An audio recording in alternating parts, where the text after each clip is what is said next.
నిర్మల్ జిల్లాలో హిందూ సంఘాల నాయకులు ఆందోళన చేపట్టారు. ముదోల్ పరిధిలో గుర్తు తెలియని దుండగులు ఆవులను దొంగిలించి హత్యలకు పాల్పడుతున్నారని ఆవేదన వ్యక్తం చేశారు.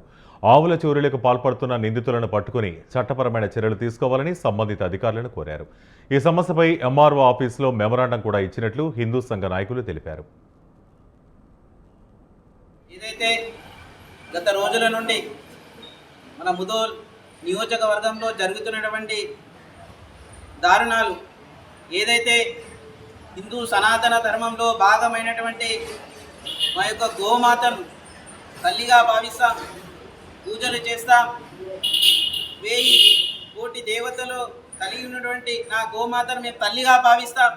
అలాంటి గోమాతలను ఒక మతానికి సంబంధించినటువంటి దుండగులు దొంగతనాలకు